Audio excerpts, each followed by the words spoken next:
So the first programming lecture is going to introduce some really basic Python concepts, including values in Python and their corresponding types, variables where we can place those values, and also expressions, which involve operators which allow us to combine different values together to compute new ones. Okay. So first of all, let's talk about values and their associated types. In Python, this set of values is quite simple. We don't have that many types available.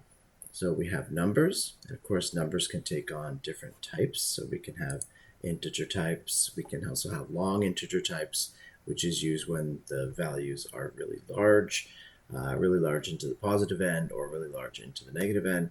We also have floating point numbers, which are numbers that have a decimal component. We'll talk a little bit more about how floating point works in a future course, the computer architecture next semester. But suffice to say, the way floating point works is it represents the number in a very similar way to the way that scientific notation works. So in scientific notation, you have all the digits of the number, and then you have an indicator that says where the decimal place should be placed. Floating point basically works the same way, except that it's just in binary. It is even possible in Python to represent complex numbers, if you have any idea what those are, that is. So if you're familiar with complex numbers, where in this expression 4.2 plus 3i, I represents the square root of -1. The corresponding expression shown on the right, complex with brackets 4.2 comma 3, represents that same complex number, and we can just use this number by adding two complex numbers together. We can do normal math with these kinds of numbers. This is sort of an extension to the normal number type in Python. So these are sort of like atomic, really basic types. We also have sequences, which are combining multiple values together. So this could include things like a list. So a list is normally used for a bunch of the same value. The example shown here is a list of integers, but you can have a list of strings, a list of floating points, a list of lists, anything that you want. A string is also a sequence, but I'm going to consider this to be a basic type, so we'll talk about it today. Just because it's kind of a fundamental thing to know how to do. You can't really do much that's useful in Python without having strings, so we'll need to know how to do strings. So we'll address two of these other sequence types later, in addition to lists, in fact. We'll talk about tuples and dictionaries, which are very closely related to each other. Whereas lists usually represent a number of the same kinds of values, such as a whole bunch of midterm grades. They're all midterm grades, and therefore they're all the same type. Tuples and dictionaries usually represent data of different types that are all related to the same entity. So for example, I might have a tuple that represents a computer. So this is a computer that has an RTX 2070 graphics card. It has 32 gigabytes of RAM. It has the i7 processor. And you can also represent that same data using a dictionary. So you can see in this case, the dictionary has three fields. There's the first name field, and the value there is Abdullah, and the last name field, which the value there is Azam, and balance, and the value there is floating point. So you can see in both of these cases, the values take on different types. In the tuple, we have an integer type and a bunch of string types. And in the dictionary, we have some string types and also a floating point type. You can intermix different values together because remember, these are different aspects of the same object. And as a result, those aspects might not be represented using the same data type. So it's you commonly use tuples or dictionaries for data where we have mixed types. Now, which one of these do you choose? Well, we'll obviously discuss this in a bit more detail later, but for now, tuples just use the position, and so the first value has to be, I don't know, the ID or whatever of the computer, number 1 in this case. The second position in this tuple has to be the graphics card. So you have to be consistent about it, and if you want to get the graphics card, you can just say, I want the second position in the tuple. Dictionaries are a bit more flexible. You can see also that they're a bit more typing, but a dictionary allows you to grab each field by its name. So even if the first name is not the first element of the dictionary, I can always get the first name by just saying, give me the first name field. And as a result, that's why dictionaries tend to be a little bit more popular. You can actually define your own types as well, but this too, much like lists, tuples, and dictionaries, will be discussed in more detail in a later lecture because it's a pretty advanced topic and we'll learn how to create our own types in a separate lecture. Okay. So now let's talk a little bit about expressions. So an expression is using operators and the rule order of operations rules in order to combine values together to make new values. And I'll show you that those don't just have to do with mathematical expressions. So we're going to use operators, and so here shown are some of the most common math operators. So we have addition, subtraction, multiplication, and division. Subtraction's not shown here, but you can see we have multiplication. There's 7 and then an asterisk. The asterisk here indicates that we're talking about multiplication, but we don't use the x because that could be used as a variable name. Plus and minus, just use the plus and minus symbol. Those exist on a keyboard, so those are pretty straightforward. And the divide symbol doesn't show up on a keyboard as well, so we use the /. Okay, now I will obviously address this a little bit later, but it's important to note that the brackets here are in order to force the order of the operations. It's not necessary to use brackets, but you can use them if you want the operations to happen in a particular order. And that order doesn't come naturally as a result of the rules that the programming language uses. The rules, by the way, are pretty much consistent with what you learned back in high school when you learned about the BIDMAS rules. Sometimes, though, expressions can involve non-numeric types. And so, for example, shown here are two strings with a plus operator in between them, and this allows you to concatenate two strings. So often you'll see this in programming languages where we have operators that are overloaded to perform different functions in different contexts. So when I have 1 plus 2, those are both numeric values. It knows I want to do numeric addition. But when I have string plus string, it knows I want to do concatenation.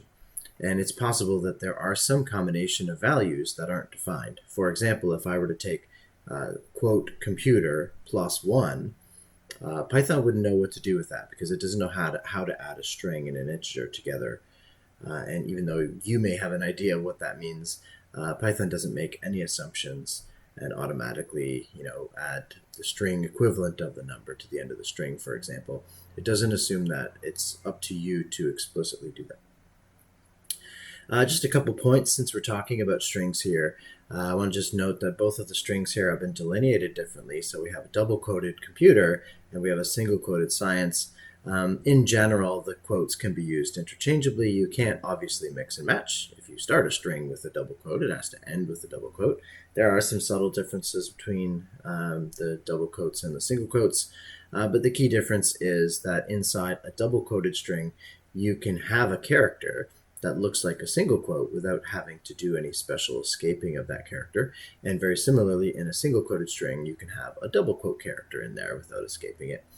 If in a double quoted string you want to have a double quote character somewhere in the string, then you have to put a backward slash in front of it in order to indicate to Python that you don't mean to end the string, you mean to add a character, the double quote character.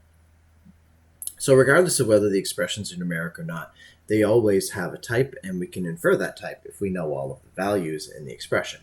And so these are just hard-coded values, so it's relatively easy for us to do. We're going to use the order of operations. So first what we're going to do is look at this inner bracket and do 3.1 divided by 2. Because 3.1 and 2 are both numeric values, and specifically because 3.1 is a floating point, the result is going to be a floating point value. And in fact, it's going to be 1.55, I believe. And then the next thing that's going to be carried out is the next next innermost brackets. And so in this case, we'll add 4 to that 1.55. And then finally, we'll multiply it by 7. So we're using here the brackets in order to force the operation to be division first, then addition, then multiplication. So we can actually calculate the value of this expression because we know all of the values, but we can also calculate the overall type of the resulting expression. So just like simple values, expressions also have a type that we can work out if we know the values of all of the values. If we know all of the values rather in the expression.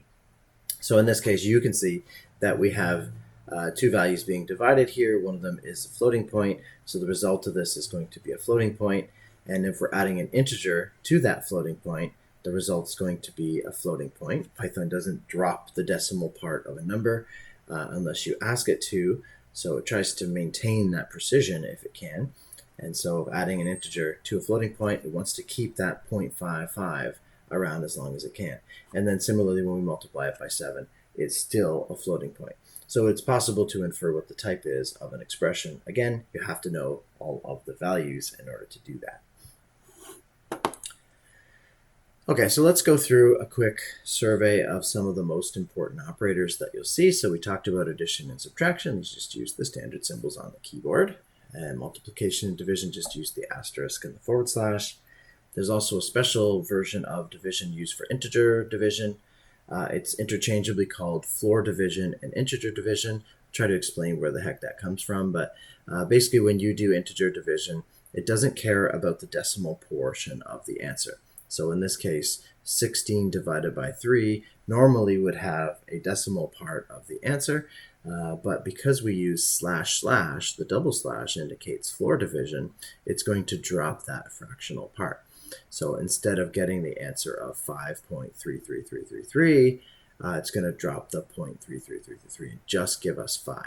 So we can guarantee that any number slash slash any number is always going to result in an integer because it always rounds down to the next integer down, basically deleting or truncating the fractional part. Okay, so and closely related to floor division, it's called floor division because you can sort of imagine an elevator arriving at a floor.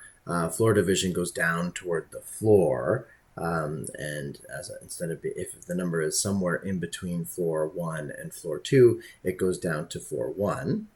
And a very similar operation, which not shown here, there's no symbol for it, is ceiling division, which is, imagine if an elevator is stopped between floor 1 and floor 2, ceiling division will simply go up to the ceiling. In other words, it'll go up to floor 2. So ceiling division rounds up and floor division rounds down, and we typically will use floor division on a regular basis. Ceiling division, not quite as much. Another operator closely related to division is the modulo operator, and the modulo operator calculates the modulus or the remainder. And in this case, you can see that I'm doing 16 modulo 3, or 16% sign 3. And what that does is it says, I want you to do division of 16 divided by 3 and tell me what the remainder is. So it's going to do the integer division, but instead of finding out what the result of division is, it's going to tell you what the modulus or the remainder is. So in this case, because 16 divides by 3 5 times, and there's 1 left over, right? 15 divides nice and evenly by 3, but 16 doesn't, so there's 1 left over. The remainder in this case will be 1. The modulus is actually a pretty important operator because we sometimes need to know if something is evenly divisible by something. So in this case, we might be checking to see if 16 is evenly divisible by 3. Because the answer is not 0, that means that it's not. But if we did 16 modulo 4, the answer would be 0 because 16 divides by 4 evenly, and the remainder is therefore 0. So then we can determine that 16, in fact, is a number that's divisible by 4. There's also an exponentiation operator which uses a double asterisk, which is just a kind of a shorthand for just multiplying it a bunch of times, but it can come in handy sometimes. A lot of programming languages, by the way, do not have exponentiation, and sometimes they don't have floor division. The rest of these are pretty common in every programming language. All right, so right now you might be thinking that operators are mainly in order to do some math computations, even though I've shown you that you can overload some of those operators like the plus operator in order to combine strings and concatenate strings together. But actually, expressions come in a lot of different forms. So another set of operators are called comparison operators. And the most common comparison operator that you'll see is the equal symbol here, shown here. I put some spaces around the operator to make it a little bit more readable, but this expression here is 8 = 7. This is saying if 8 and 7 are equal to each other, return true, and if they're not, return false. Well, 8 and 7 are not equal to each other, so 8 = 7 should return false. Now, false and true are both Boolean values. Okay, they're named after Charles Boole, who invented a kind of mathematics around true and false values, and so we refer to this particular type as Boolean. So it's another type that we could add to our list of, numeric types and sequences and so on. So another example shown here is 2 double equals 2, because of course 2 is equal to 2, then 2 double equals 2 should return a true value. In Python, by the way, true and false are usually represented with a capitalized first letter. There's also a not equals operator, which is exclamation mark equals. Again, this just comes down to the fact that we don't have a not equals key on our keyboard, so we use a combination of keys. Similarly, for inequality, we have less than or equal to, which is literally two separate symbols, less than symbol followed by equals symbol. We have greater than, and we have greater than or equal to.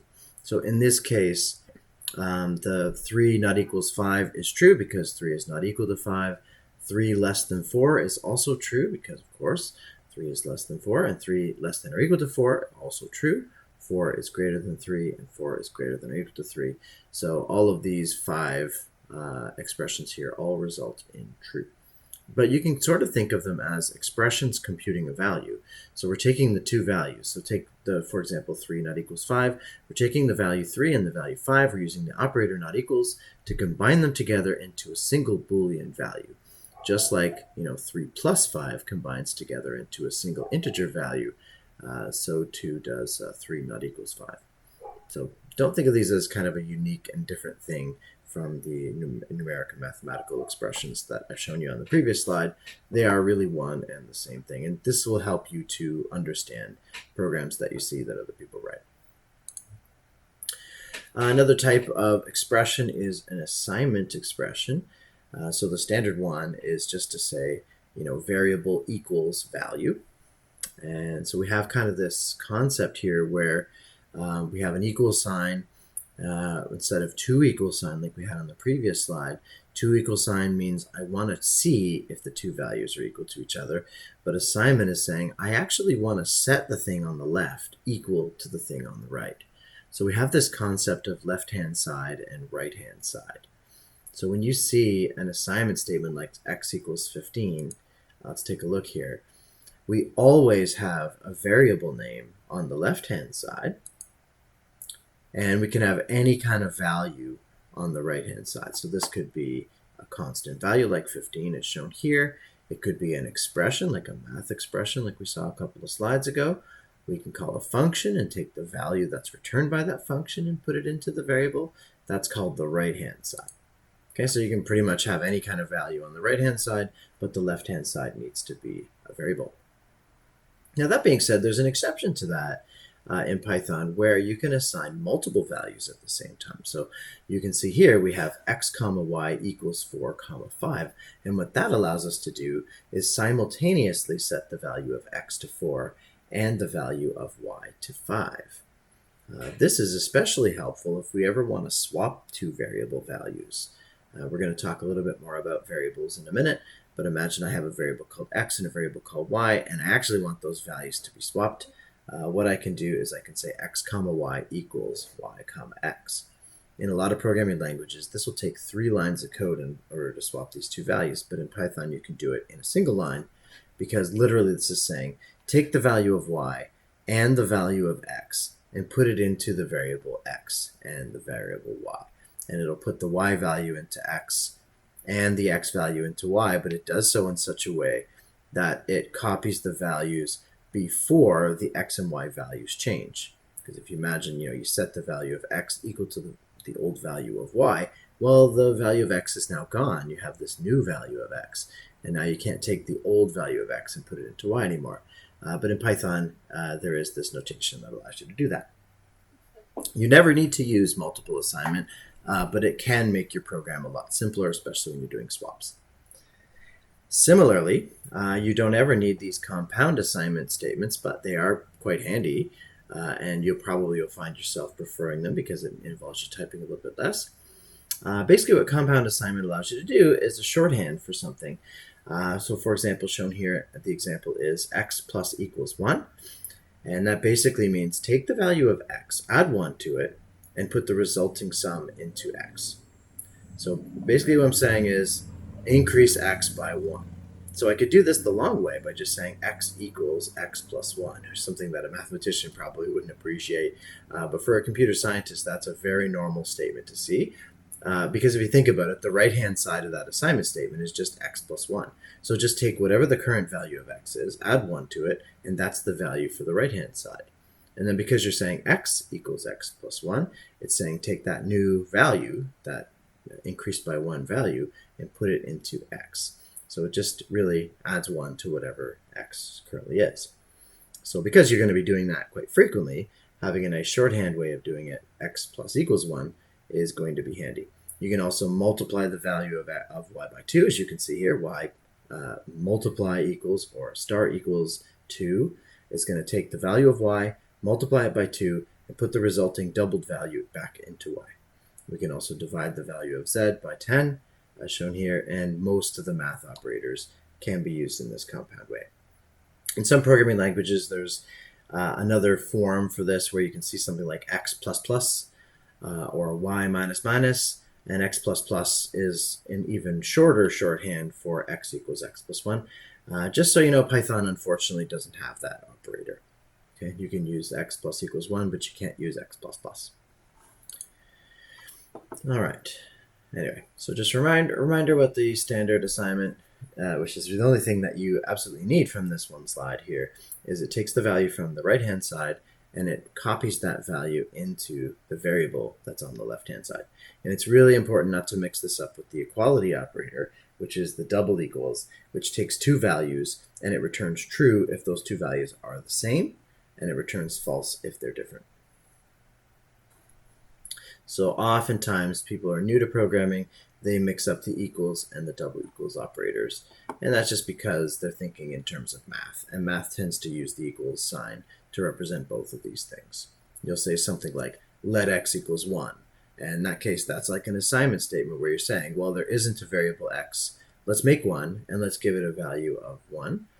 But you can also do things in math where you say something like, if x is equal to 5 or whatever. In that case, that would be the programming equivalent of the equal. But they don't usually use double equals in math. All right. Let's now talk about some logical operators. So we talked about Boolean values, about how they can take on two possible values, true with a capital T and false with a capital F. There are also some logical operators that combine Boolean values together. And these correspond to English words that we usually understand quite well. And there are some fancy lingo here, but don't even worry about that. Disjunction is just a fancy way of saying or. And so you can see here I have an expression x or y. So or is just a keyword, and it literally just means if x is true or y is true. And so x or y will have the value true if x is true. It will also be true if y is true, and it will also be true if both x and y are true. And in fact, if you want to know what's going on with that, we have a table down here. This is called a truth table, because I've just used T for short for true and F as a short form for false. But you can see I've got every possible x and y value represented here. I've got x being true, y equal being true, x being true, y being false, x being false, y being true, and x and y both being false. So every possibility of x and y is shown here. And in the right-hand column, the value of x or y is given. So if x is true and y is true, x or y is true. If x is true but y is not true, then x or y is true. And if x is false and y is true, then x or y is also true. The only time x or y is false is if x is false and y is false. So you can see here, this table gives us all the possibilities. Here you can see another example of using the or. So in this case, I'm saying if x is less than 5 or x is greater than 10, I'm looking for a value that's not between 5 and 10. I want a value that's smaller than below that range, or I want a value that's above that range. So you can use the or keyword in that case. And it's actually nice in Python that they actually use the English word, because that helps your program be a lot more readable. And that's going to be a common theme in this program. We're talking about the readability of your program. All right, the next one is conjunction, which is just a fancy way of saying and you're welcome to just use and or instead of conjunction and disjunction. So the expression, for example, x and y is literally going to be true if x is true and also y is true. It's going to be false in any other case. So you can see the middle table here is a truth table for the and keyword. And you can see if x is true and y is true, x and y is true. But if x is true and y is false, then the and is false. And if x is false and y is true, then the and is false. And if x is false and y is false, the and is false. So if anything is false, then the and is false. They both have to be true for the and to be true. And here's a more realistic example. You can see that I'm saying if x is greater than 5 and x is less than 10, this is saying that I want a value that's in between 5 and 10. So I want to check the lower bound to make sure it's high enough. And I also want to check the upper bound to make sure it's low enough to be inside the range. And both of these two things need to be true. So a value like 7 will mean for x will actually mean that this expression is true, whereas a value like 5 or 3 or 15 would make this expression false. Although it's not used as much, there is also a negation operator, which is just literally the word not. So for example, if x contains a Boolean value like true or false, then not x just contains the opposite Boolean value. So if x contains true, then not x has the value false, and if x is false, then not x has the value true. So here's perhaps a more realistic one, even though you could definitely represent this in a more sensible way. Not, and then in brackets, x modulo 2 is equal to 0. If you remember what this does, when you do a modulo, you're saying, I want to know the remainder when I divide by 2. So by checking to see if that's equal to 0, I'm checking to see if x is evenly divisible by 2. All right? And so this expression here, not including the not, is actually checking to see if x is an even number. And then when we include the word not here, that is checking to see if it's an odd number, because I'm checking that the remainder of x divided by 2 is not equal to 0, which would be an odd number. Okay? But of course, we could represent this in a much simpler way by dropping the not and making this not equals here. But anyway. All right. So every expression is always going to have a type, and we talked about that. So that's really important, and I don't want you to get into the mindset of thinking that all expressions have numeric types, because obviously that's not the case. So even though 2 plus 8 times 4 has all integers in it, it's going to compute an integer result. We can actually do that. So generally speaking, all the mathematical operations on integers result in an integer. The one exception is the divide. Okay, if we don't talk about the floor division, only this division here could potentially lead to a floating point. For example, if I say 8/2, I'm dividing 8 by 2. That happens to be a 4. But if I say 7 divided by 2, then that results in 3.5. So when you divide by a number, it's possible to get a floating point because you may have a decimal part that you need to have represented. But a similar situation is if I have two numeric values. So let's say x is a variable that contains a number, and then 12 is just a constant. I'm comparing that x value here to 12. And because I don't know what the value of x is, this comparison operator could return either true or false. So even though this is an operator that's combining two potentially integer values, the result is not an integer. It's actually a Boolean. Okay, so you're already familiar, I think, with order of operations from back in high school, and you've either learned about the BEDMAS rules or PEMDAS rules. They basically are the same thing. It's just instead of parentheses, they say brackets and stuff. But these are basically the order of operations. So in the innermost, the very first thing to happen is the stuff that's inside the brackets. And then we see usually the negation usually happens. So this is kind of unique to programming somewhat. And then we have exponentiation. Exponentiation usually happens first. So if we have x double asterisk 2, it's going to square x first before it goes on to do some of the operations. Then multiplication and division happen, and then addition and subtraction happen, and finally comparison. So there are some more details in how the logical operators and stuff fit into this, but generally speaking, they're fairly sensible. But if you're not sure, you can always use brackets to force the order of operations. So for example, if I wanted to combine two Boolean expressions together using the OR keyword, and I wasn't sure if the OR keyword would happen first, or if the operations that calculate the operands to OR would happen first, I can put brackets around it to force the issue. All right, so I've mentioned variables a few times in passing. Let's actually talk about what a variable is. So in math that a variable is a value. The name comes from the fact that the value can take on different values, In a program, in fact, a variable can change its value over time. And in fact, in a Python program, not only can the value of a variable change over time, but you can even have a different type of value over time. So I could have a variable x that contains the value 3, and then maybe later on I divide that number by 2, and so the value is now 1.5. It used to be an integer, now it's a floating point. So that's a pretty realistic and reasonable reason for having the type of the variable change. But in Python, there's nothing preventing you from having a variable x, which contains a 3, and then later in the program, you change the value of x to something like the string ABC. So that's a little unreasonable, perhaps. You should probably try to make sure that your variables just represent one thing throughout your program. And the best way to do that is to choose the proper naming of your variables. So we're going to talk a little bit about how variables are named as just kind of a best practice as we go. Because I just want to start everybody off programming on the right foot. It's really hard to change people's habits once they establish them, but it's very easy to start with good habits. And those good habits are going to help not just the people marking your code, but they're going to help you too, because you're going to go back to look at your code, and you'll be able to understand your code more easily. And people that eventually are going to work on your team on group projects or out in industry are going to appreciate your good style. And conversely, you're going to appreciate if they use good style.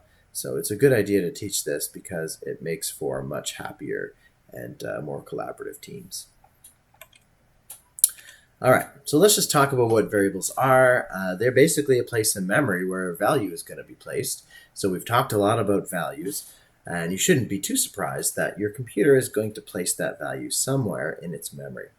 And if you think about a memory space just being a gigantic linear line of data spaces, which kind of is what it is, the variable is just going to be in one of those places in memory.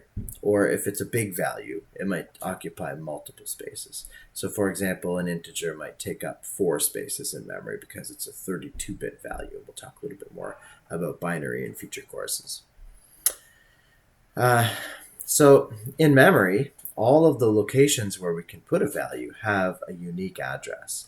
And in computer programming, in the vast majority of modern computer programming languages, we start counting everything in computing with 0. So the first number that we start counting is 0. That's a little different than if you're counting how many quarters you have in your wallet or whatever, but we do actually start counting at 0. So the first place in memory is address 0. Okay, and the next place in memory is address 1, and then address 2, and so on. Because we usually have quite a lot of memory in our computer, these addresses can be very large values. All right, so a variable just gets put into memory somewhere, and rather than remembering what the address is, it's going to be this gigantic number of 7 billion or whatever. Instead, what we do is we remember a variable name. So a variable allows us to take a space in memory and give a name to it. So that allows our program to be a lot more readable. It allows us to write our program more easily. Variables, just like values, have a type.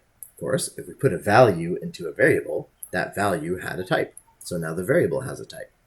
So I'm going to talk about how Python keeps track of variables. I'm going to show you an animation that will help you with that process.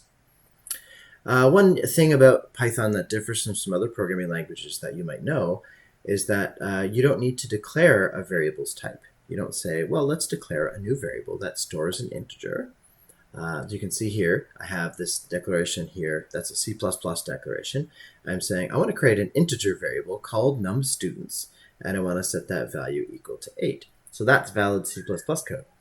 In Python, though, it isn't necessary for you to declare the type of a variable. Because I'm putting an 8 into that variable, Python's able to infer that the data type of that variable is integer. And as I said, Python even allows you to change the type of a variable over time, which is not possible in other programming languages like C++ or Java. But it is possible in Python because it's a type of programming language called a dynamically typed programming language. And as the name kind of implies, it just literally means that the types can change over time of a variable. So a variable has a value, right? And as a result, you can use a variable in an expression. So a lot of the expressions I showed you just had hard-coded numbers in them. But of course, you could use a variable anywhere you can use a hard-coded number, and it'll be just like as if you had hard-coded whatever value is in that variable. Okay, so here's a couple of examples. So first of all, here's two assignment statements. So we have an assignment statement where I'm going to create a new variable called owner. And by the way, if you see an assignment statement and the variable on the left-hand side hasn't existed before, if you look up in the rest of the program, you don't see the word owner anywhere above this line, then that means I'm creating a brand new variable. It's going to create a new variable, and because I'm trying to give it the value George Smith, it's going to be a string variable. So it's going to find a place in memory where it can store George Smith. It's big enough to store all those characters. Whatever address that is, it's going to be associated now with the variable name owner. And Python will also keep track of the fact that owner is a string. And then we also have interest rate here. So interest rate is going to be given the value 4.5, so that's clearly a floating point value. So we're going to find some place where we can fit 4.5 somewhere in memory. And then the address of that memory location will now be associated with interest rate, and Python will also keep track of the fact that interest rate is a floating point variable. So one thing to note here about the variable names, one thing I want to point out to you is that Python uses a custom when you're naming your variable to have all of the words of the variable name to be in lowercase, and then to have an underscore in between the words. That makes for a very readable variable name. So if you have two words or more, then you can read the variable name very easily. So owner is just a one-word variable name, and that'll tend to look the same in most programming languages. But interest rate is a two-word variable name.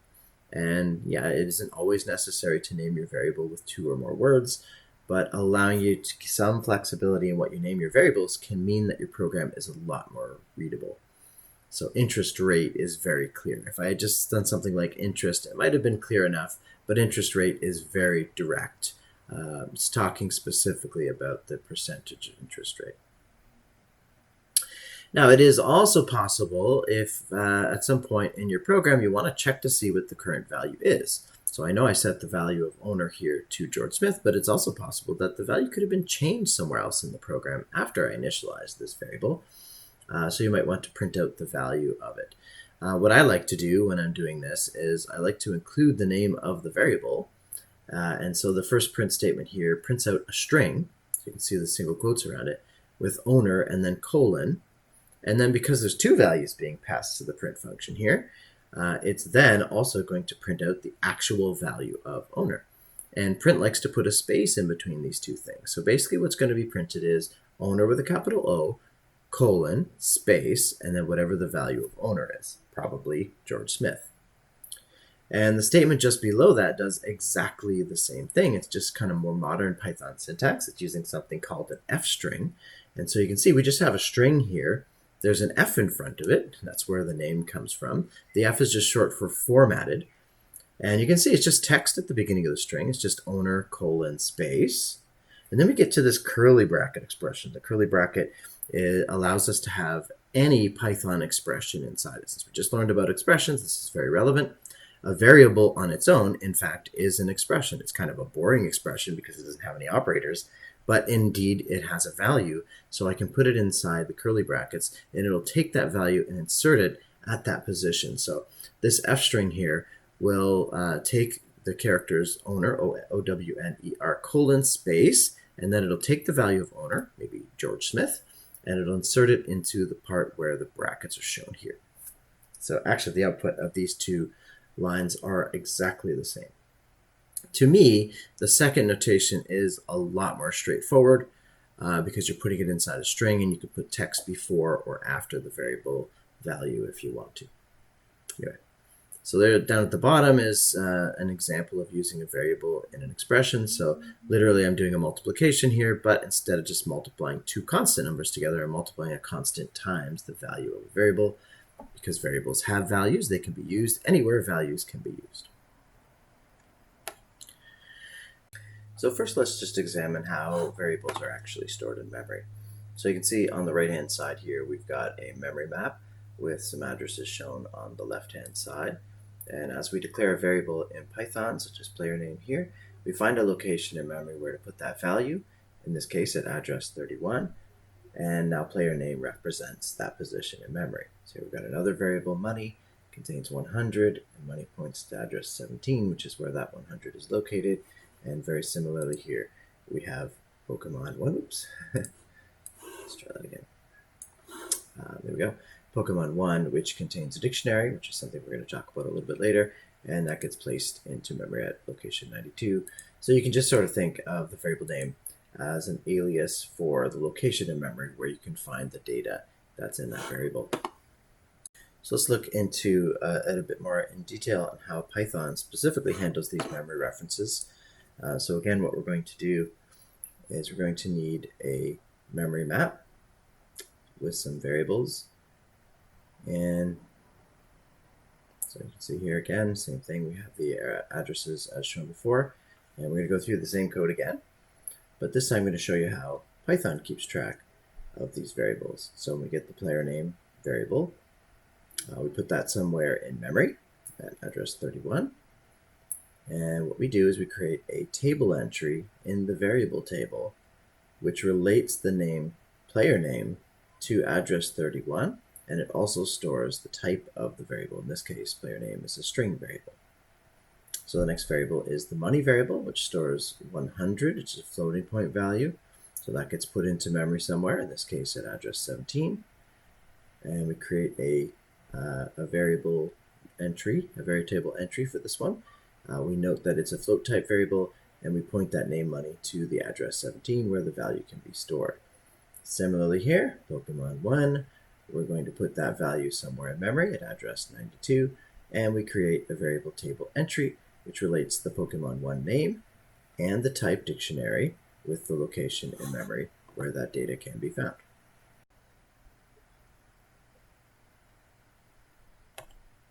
Okay, so that's really it for that topic, but I wanted to talk to you about something very practical at the end of this lecture, since this wasn't a very long lecture. I want to talk to you about errors in debugging. So what I'm going to do is I'm going to go through the three main types of errors that you're likely to encounter in this course, and we'll also talk about some of the techniques that you can use to debug those types of errors. So I think this is going to be very important. Now it does involve showing you some programming constructs that we're going to learn in the upcoming weeks. So you can refer back to this, and I'm going to have some video follow up to this that talks about how you can find different errors. And if we get the chance a couple times throughout the semester, I will also make some errors on purpose so we can investigate how actually to go through the debugging process to find out what's going on with the error. So we're going to talk about three kinds of errors today. The good news is that two of these kinds of errors are extremely easy to solve. Okay, so syntax and runtime errors are very, very easy to solve. You can usually fix them right away. A logic error, a little bit trickier, but I'm going to show you some techniques that you can use in order to find the source of this error. So we'll talk about that technique in this lecture, and then we'll follow up with a video that I'm going to post that demos how to do that in the actual tools, the programming development environment that we're using in this class. Okay, so what is a syntax error? I'm going to draw a comparison because Python is a language, kind of like English is. A syntax error is saying what you're doing that doesn't make any sense. What you're trying to do is something that doesn't make sense. And so if I try to say something that's not actually a word, like blark, blark is not a word. That doesn't make any sense. And if somebody understands English, they're going to look at me like, you are not speaking proper English right now. That's an example of a syntax error. Another syntax error that you could do in English is you could make a sentence that doesn't actually have proper grammatical structure, right? And so you could say something like, the dog cats, right? The dog cats is not a sentence, right? Because normally with a sentence you have a noun and a verb part of the sentence, and there really isn't any verb. I seem to be using the word cats as if it were a verb. So somebody who speaks English is going to look at me like, you don't really understand English. You're not doing a great job with that. So that's a syntax error. I'm using the language incorrectly. And the same thing happens with Python. If you type out some things that that are close to Python, but they're not exactly correct Python, then you get a syntax error. So if you ever see the word syntax error, then you know that you've made a typo somewhere in your program. So there are certain keywords in Python. You have to make sure you get those right. There are certain symbols that you're supposed to use in certain situations. You have to use those right. So for example, sometimes in Python, you have to indent your code. And if you don't indent your code, that could be considered a syntax error. We'll talk about the situations where you need to indent in the future. So in Python, because Python isn't a compiled language, you just kind of run the program in the Python interpreter.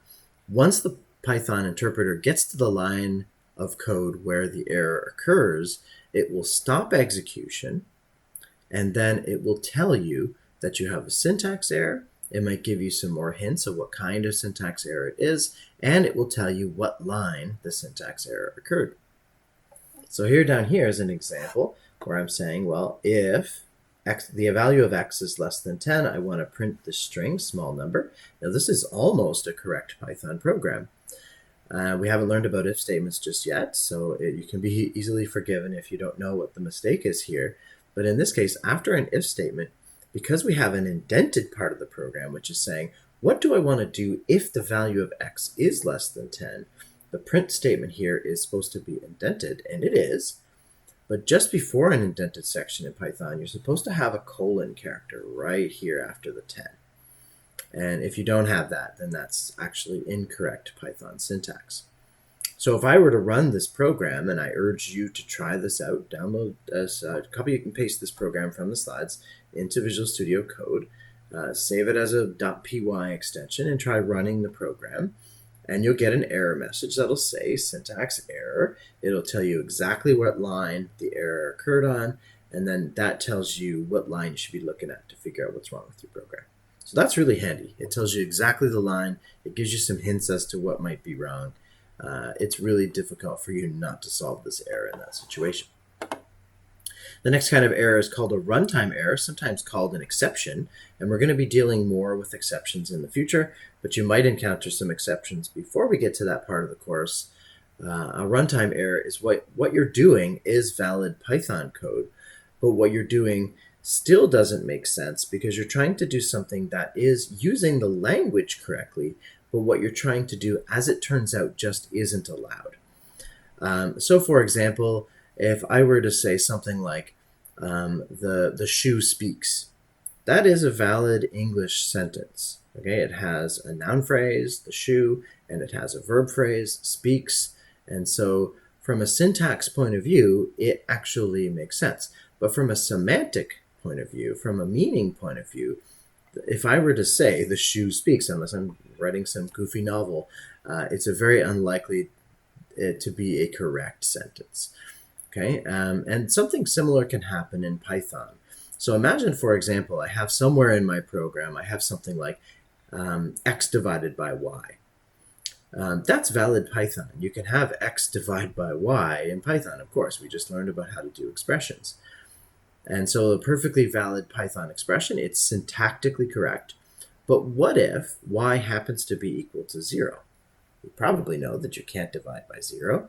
And so in Python, this will generate a runtime error or an exception saying, whoa, you can't divide by 0. You'll get a kind of error called a divide by 0 exception. And so even though it's valid Python, you're still not doing, your program is not working correctly because it's illegal to divide by 0. Here's another example. So again, this is using a more advanced concept. Unfortunately, a lot of these errors do. But I want to introduce the errors before you see those concepts because you're almost certain to see all of these errors once you learn those concepts. So I'd rather you see the errors first and figure out the best strategy for finding and fixing these errors. So here I'm declaring a variable called course name, and I'm setting it equal to the string CSCI1030U. Okay, and that's fine. That's reasonably familiar to us because we've just done that today. We learned about variables and assignment and strings. This next line of code does something a little bit new. We're using this kind of square bracket notation. So instead of printing the entire course name, I'm printing course name and then square bracket 30. Now, that's something that we're going to learn about in the future. But for right now, this is saying I want to print the character at index 30 within the string course name. And so that's perfectly fine. The characters within course name, of course, because computer scientists always count starting at 0. This capital C here is at index 0. S is at index 1. This C is at index 2, index 3, 4, 5, 6, 7, and 8. So index 0 through index 8 are valid indices within this string. And so it's possible for me to print out just the first C or just the last U by using the square bracket 0 or square bracket 8 if I wanted to. But square bracket 30 doesn't make any sense because there isn't a character at index 30. The string's not long enough to have an index 30. So there's no such thing as index 30 of course name. So this is, much like the divide by 0, is going to generate a runtime error or an exception. And it'll tell you exactly what line that error happened if you divide by 0 or if you do, this is called an index error, this particular type of runtime error. It'll tell you the exact line where it happens. It'll say something like index error. So it'll tell you that it happened here on line 2. So you'll know that it's on this line, so you can just kind of stare at this line for a bit and say, well, where would I have done an index error? Well, this square bracket thing is the index operator, so it's got to be the thing that's inside this square bracket. So once you start to learn what these errors mean, you can very easily fix these errors. Okay, so both syntax errors and runtime errors are very, very easy to address. So now let's talk about the one that's not easy to address, which is a logic error. And sometimes you will have some headaches associated with this type of error. I hope that I can give you 2 techniques that will make it impossible for you not to solve these errors and without too much frustration. Okay, so first of all, here's a piece of advice, patience. All right, so get some patience. There's basically a couple different ways that you can solve logic errors. But first, let me just talk about what a logic error is. Okay, so people make logic errors all the time. Just go on any social media site, go on Twitter or Facebook and have a conversation with somebody, and people will make logic errors all the time, right? Imagine, for example, I were to say to you that if somebody is in a computer science program, then they are a student. That's kind of a sensible thing to say, right? Like if you are part of a computer science program, you're registered in a computer science program, then it makes sense that you're a student, right? So that's a sentence that I might put out there as kind of a universal fact. Everybody who's registered in a computer science program is a student. But then some people will actually draw from that. Well, I just heard that my friend Sally is a student. Therefore, she must be in a computer science program. That's not true. Okay, so that's a logic error, because if you heard that Sally was in a computer science program, then you could say that she's a student, but you can't figure out the reverse. It's not like a two-way statement. I'm just saying computer science program registrants are students. I'm not saying the opposite. Okay, so that's an example of a logic error in an English statement, but in a Python program, it's quite similar. Your program is right. Like, you don't have any syntax errors, you don't have any runtime errors. As far as Python's interpreter is concerned, your program is working perfectly. And your program seems to work perfectly. It doesn't crash, unlike syntax and runtime errors, which stop as soon as the error occurs, and they force you to address the error. A logic error will execute until the program completes. Not obvious to you that anything even is wrong all of the time. The clue that you have a logic error is that you're getting the wrong answer, and you have to notice that in order to catch this kind of error. So for example, you might have a list of numbers, and you might be searching through that list of numbers, and all of your tests seem to work perfectly, because you look for the element that's at the beginning of the list, it seems to work. You look for an element somewhere in the middle of the list, that seems to work. You look for an element that doesn't appear in the list, and it seems to say that there's no such element in the list. So by all your testing, it seems like your program works fine. But you forgot to look at the last element. So somewhere in your program, you're checking all from the first element of the list to the second last element of the list. And all of your tests don't include any special cases where you're checking for a value that happens to appear at the end of a list, so you don't catch that error. That's an example of a logic error, and they are quite difficult to catch. The trick to catching them is to do very thorough testing, and we'll talk a little bit about that in a future lecture in this class. But here's an example. So here I am declaring the same string that we did on the previous example, the course name variable, and I'm setting it to CSCI 1030U. And then I print out a statement that says the capital S can be found in the string here, and then I use that curly bracket notation, that f-string notation, and here I'm printing out course name square bracket 2, which at first glance seems to make sense, it seems to be correct, because I'm saying, give me the value at index 2. And if you don't remember that computers start counting at 0, you might say 1, 2. That's where the S is, so that's right. But remember, computers always start counting at 0. And so this first index here is a 0, this is a 1, and this is 2. So this is actually going to print the S can be found in the string here. Course name at 2 is going to be equal to this capital C right here. So it's going to print out C, not S. So if I want this to work correctly, the correct thing I should have inside the square brackets here should be 1, because 0 is the first character of the string. 1 is the second character of the string. And in fact, it's a pretty common beginner's mistake to use 2 if you mean the second element, because students sometimes forget that you start counting at 0.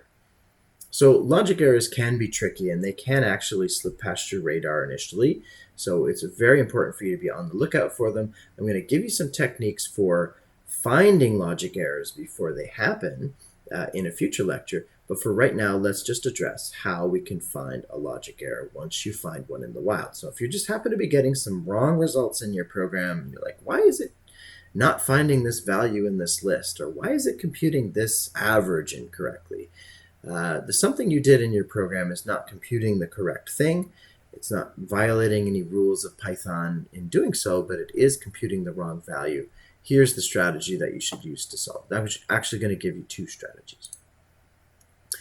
Number 1, by the way, sorry, let's just kind of review. For syntax errors and runtime errors, there really isn't a need for a strategy because the program quits as soon as it encounters one of these errors. It gives you an error message, which usually has some hints of what happened, and it almost always contains the line number where you encountered that error. So all you have to do is just focus on that line, or maybe focus on the line just before. Sometimes it'll be wrong about the line and tell you the next line, but between those 2 lines, the line number that it gives you or the one just before that, that's where the error is, and it's not that hard to figure out what's wrong with one line of code. But if you have a couple hundred lines of code and you're not able to narrow it down, that can be problematic, which is one of the reasons why logic errors are a bit trickier. Okay, so logic errors have one basic technique that you need to do is you need to narrow it down. Just like the error message does for the other 2 types of errors, runtime errors and syntax errors, it tells you the exact line of code where the problem is. Your job with finding a logic error and fixing a logic error is to figure out where the line of code is that's the problem. So one technique for doing that is to put print statements in your code. So what you can do is, let's say you're trying to compute an average. Let's say I have a list of midterm grades and I want to calculate the average. At some point in my program, I'm going to start adding all of the grades together, and eventually I'm going to divide that by the number of grades at the very end to calculate the average. What I might do is at different parts of the program, I might print out what the current total is. And then I can actually, manually check to see if the answer is correct so far. So the total, maybe it starts out as 0. And then I encounter the first value in the list, which I know to be 67. So after that line of code executes, I know that the total should be 67. And then I get to the second element of the array. Let's say the value is 80. And so then I know the total should be 147 after that line. I can manually go through and see if the value is equal to what I think it should be equal to at that execution point in the code. So there are lots of advantages to this because it's very easy for you to put print statements in your program.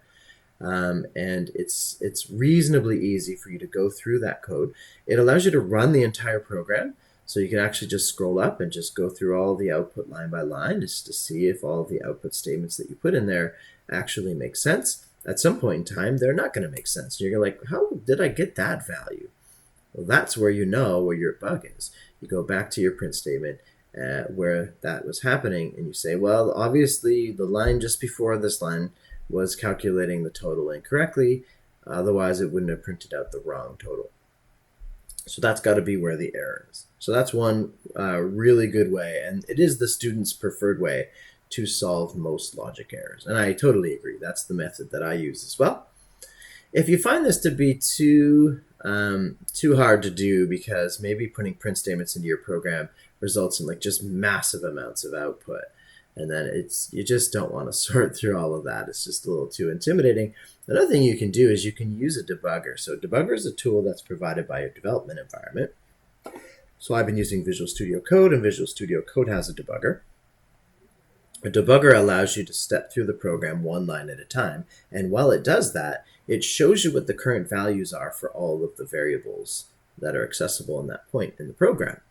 So as you step through the program, it'll show you those variables values changing, so you can do exactly what I just described and literally trace through the program, look at the values, compare that to what you think the value should be, and when it computes a value that's different than the value that you expected, then you know that what just happened, the code that just executed, is obviously the source of your logic error.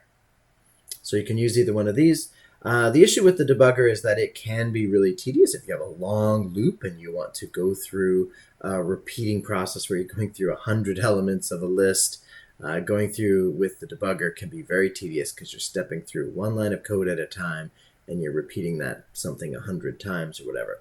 But here's the trick. If you don't want to do something like really tedious like that, what you can do is you can simplify your input. Maybe try your program on a smaller list that only has 3 elements, and then stepping through the program line by line using the debugger isn't so tedious, and it should help you figure out what the error is much more quickly. And chances are, if the error exists for a 100 element list, it probably also exists for a 3 element list. So you can test it with a 3 element list now, and then if you fix the bug and you think that it's fixed, you can then go back to a 100 element list just to make sure that it still works with the larger list. Alrighty, so there are plenty of extra resources. I'm not going to mention these every single time, but I do want to point out these. A lot of people back in high school did some block-based programming, and so this tool right here is actually a tool that you can use to switch between Python and block code, which I think is pretty handy. So if you want to see if you want to create a strategy for solving a certain problem using blocks, and then you click a button and you can see what the Python equivalent of that is. Now I do want you to solve problems directly in Python rather than use this block, but maybe during the beginning part when you're still trying to learn what the notation looks like for Python, getting used to typing out code instead of using blocks, this could be really helpful. Or if you just want to confirm and write some code in Python and see what the equivalent is of blocks, it can go back and forth. There's also a game that you can use to learn Python. If you feel like you need a little extra practice, you can try this Twilio Quest. It's made by a .com, and so they're trying to push their API. But this particular game, this Twilio Quest, is really just about the basics of Python. It doesn't involve any pushing of their API or whatever. So it's actually pretty handy, and it's a kind of a cute little game where you have to solve programming problems in order to unlock doors to a dungeon. So it's pretty fun. You can also do some programming exercises. Some simple ones all the way up to intermediate ones can be found at a website called CodingBat, but there are lots of other similar websites that have coding challenges, and they range in difficulty quite a bit. So for more difficult problems, you can go to another website called LeetCode, and for much more challenging problems, you can go to a website called Project Euler, which allows you to solve math-related problems using code. Using any programming language. It's just sort of a honor system thing there. There's also a bunch of Python tutorials that you can see here, and I encourage you to check those out if you're struggling a little bit. And remember that there is also the textbook. So maybe the first place where you should go is the textbook, but if that's too boring for you, maybe try the Twilio Quest game. Might be a little bit more fun way of doing it. All right, so that's all for today. We're going to learn about some more programming constructs in the future, and of course, in the actual upcoming live lecture, we're going to be doing some programming examples, so we'll play around with some of this stuff, we'll learn about basic input and output and creating variables and so on. But anyway, see you next time.